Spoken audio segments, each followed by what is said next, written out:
Hello students, welcome to my OVSSC channel.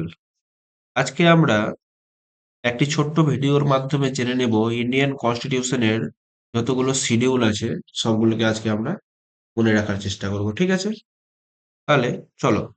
At the time of independence মানে যখন ভারত স্বাধীনতা লাভ করে তখন যখন প্রথমবার ভারতের কনস্টিটিউশন গঠন হয়, ভারতে তফসিলি সংখ্যা বা শিডিউল সংখ্যা কটা ছিল?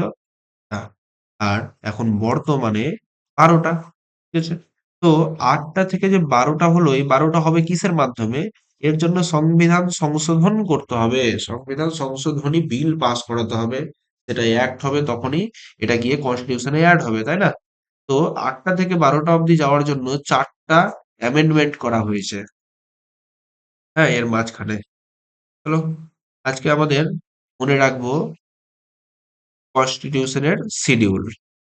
এর জন্য আমরা একটা লাইন মনে রাখবো, একটা বাগধারা মনে রাখবো। Tears of old PM. ঠিক আছে? Tears of old PM. TEARS of old PM. হ্যাঁ, টিয়ার্স মানে হচ্ছে অশ্রু, অশ্রুধারা, চোখের জল। অফ ওল্ড পিএম মানে আমাদের পুরনো প্রাইম মিনিস্টারের চোখের জল দিয়েই আমরা মনে রাখবো তফসিলি। ঠিক আছে? আমাদের তফসিলি কি হবে? পুরনো প্রাইম মিনিস্টারের চোখের জল, তাই না? আচ্ছা, তো চলো আমরা দেখে নিই টিয়ার্স অফ ওল্ড পিএম। প্রথমে আমরা আসছি, দেখো এখানে আমরা বসাবো কেমন? টিয়ার্স ১, ২, ৩, ৪, ৫, ৬, ৭, ৮, ৯, ১০, ১১, ১২। দেখো তোমার ১২টা শিডিউল হয়ে গেল এর মাঝখানে মুখস্থ। চলো আমাদের প্রথম হচ্ছে T for T for territory. Territory মানে হচ্ছে আমাদের যে রাজ্য, কেন্দ্রশাসিত অঞ্চল, অর্থাৎ দেশের মধ্যে যতগুলো অঞ্চল বর্তমান, দেশের মধ্যে যা যা আছে সবগুলো কি দেশের টেরিটরি বা সম্পদ, তাই না? তো রাজ্যের নাম থাকবে, কেন্দ্রশাসিত অঞ্চল থাকবে, তাদের কতগুলো এলাকা, কতগুলো অঞ্চল বিস্তৃত, এইগুলো কার মধ্যে থাকবে? এগুলো একের মধ্যে থাকবে, যেটার নাম হচ্ছে তোমার টি ফর টেরিটরি। ঠিক আছে? হুম। নেক্সট আমাদের ২ নাম্বার হচ্ছে ই। ই ফর আর্নিংস বা এমোলিউমেন্টস। আর্নিং মানে হচ্ছে ইনকাম, এমোলিউমেন্ট মানে হচ্ছে তোমার বেতন ভাতা এগুলো, হ্যাঁ? তো ই দিয়ে কি থাকবে? আর্নিংস মানে তোমার কি বেতন পাচ্ছে, কি ভাতা পাচ্ছে, কি সুযোগ সুবিধা পাচ্ছে, এগুলো থাকবে কিসের মাধ্যমে? ২ এর মধ্যে আর্নিং। তো কে, কারা, কাদের বেতন ভাতা থাকবে? রাষ্ট্রপতি, প্রেসিডেন্ট, তারপরে লোকসভার অধ্যক্ষ, রাজ্যের রাজ্যপাল, রাজ্যের গভর্নর, তারপরে পিএম, যতগুলো মন্ত্রী পরিষদ আছে, মিনিস্টার্স, তারপরে ক্যাগ, হ্যাঁ, যত রকম পদ বর্তমান, বিধানসভার অধ্যক্ষ, সুপ্রিম কোর্ট হাইকোর্টের বিচারপতি, সমস্তদের বেতন ভাতা ২ এর মধ্যে থাকবে। ঠিক আছে? ২ মানে আর্নিংস ই। থার্ড হচ্ছে ৩। ৩ for appointment. ৩ for appointment. Appointment মানে কি? অ্যাপয়েন্টমেন্ট মানে হচ্ছে শপথ গ্রহণ, প্রতিজ্ঞা পূর্বক কথন। আচ্ছা, এরা যখন মানে কেন্দ্রীয় মন্ত্রী, সংসদ, সুপ্রিম কোর্টের বিচারপতি, ক্যাগ, রাজ্যপাল, রাজ্যমন্ত্রী, এরা যখন তোমার নিজস্ব পদে অ্যাপয়েন্টমেন্ট হয় তখন এদের কি করানো হয়? এদের শপথ বাক্য পাঠ করানো হয়, তাই না? প্রতিজ্ঞা পূর্বক কথন পড়ানো হয়। এটাই হয়ে গেল তোমার ৩ এর মধ্যে থাকবে। ৩ মানে অ্যাপয়েন্টমেন্টের মধ্যে কি থাকবে তোমার?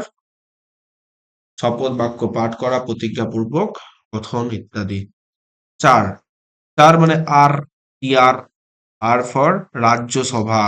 আচ্ছা, রাজ্যসভার যে সিট বন্টন, প্রতিটি রাজ্যের তো আলাদা আলাদা রাজ্যসভা বর্তমান, তো কোন রাজ্যে কতগুলো সিট থাকবে? যেমন উত্তরপ্রদেশের রাজ্যসভার সিট সব থেকে বেশি, আবার কোথাও একটা, কোথাও আবার খুব কম। এই যে রাজ্যসভার সিট বন্টন, এটা শিডিউল অর্থাৎ তফসিলি ৪ এর মধ্যে নির্ণয় হবে। ঠিক আছে? আচ্ছা, ৫, ৫ ফর এস মানে SC,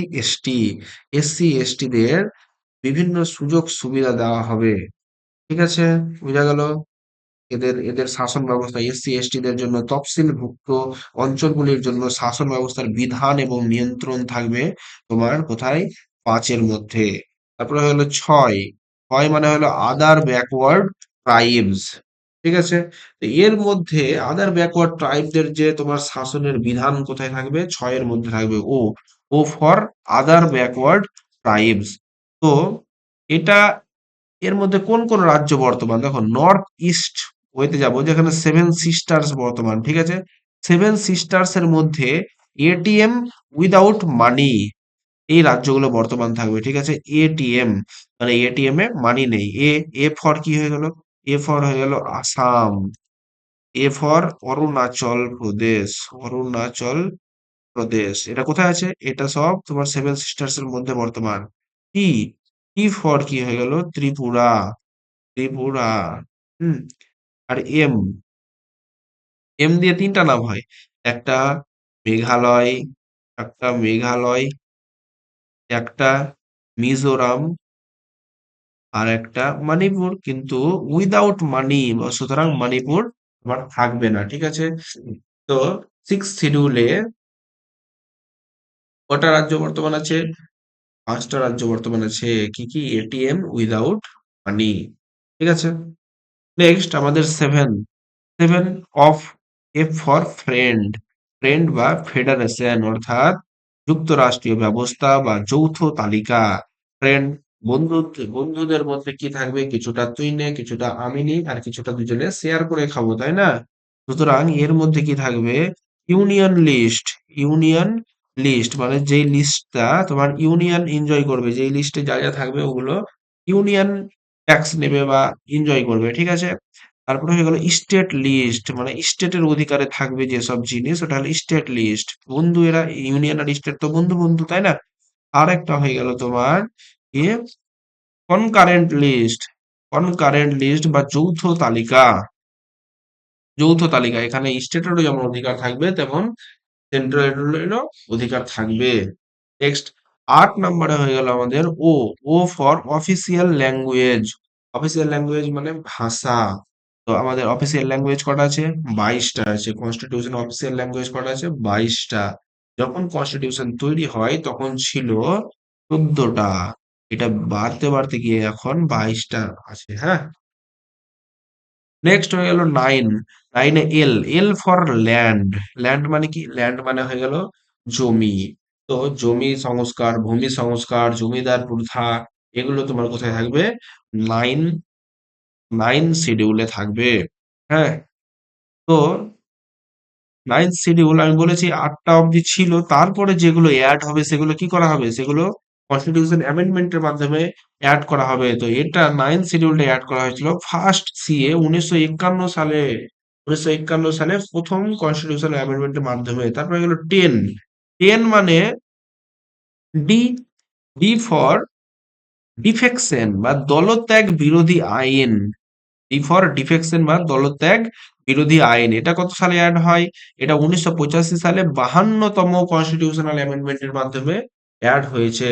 next, next 11, 11 P, P for panchayat, panchayat 73 অ্যামেন্ডমেন্টের মাধ্যমে 1992 সালে অ্যাড হয়েছে। নেক্সট হলো M, M, M for municipality, 74 constitutional অ্যামেন্ডমেন্টের মাধ্যমে 1992 সালে অ্যাড হয়েছে। এটাও 92 সালে, এটা 1992 সালে অ্যাড হয়েছে, ঠিক আছে। তো তোমাদের আজকে শিডিউল কমপ্লিট। চলো আমরা একবার রিভিশন করে নিই, হ্যাঁ। Tears of old PM, T, T for হয়ে গেল territory, E, E, E for হয়ে গেল টেরিটরি, ই ফর হয়ে গেল আর্নিংস বেতন ভাতা, এ ফর হয়ে গেল অ্যাপয়েন্ট মানে শপথ বাক্য পাঠ করানো, আর ফর হয়ে গেল রাজ্যসভা, এস ফর হয়ে গেল এসসি এসটি, ও ফর হয়ে গেল ওবিসি মানে ও আদার ব্যাকওয়ার্ড ট্রাইবস। তারপরে এফ, এফ ফর হয়ে গেল ফ্রেন্ড বা ফেডারেশন, ও 8 ও ফর হয়ে গেল তোমার official language, L, L for land, আর D, D for defection, P, P for panchayat, and M for municipality, years of old PM. তাহলে আশা করি তোমাদের আর কোনো সমস্যা হবে না শিডিউল মনে রাখতে। তোমরা একটু রিভিশন করে নিও। Thank you very much. দেখা হচ্ছে তোমাদের সাথে নেক্সট ভিডিওতে।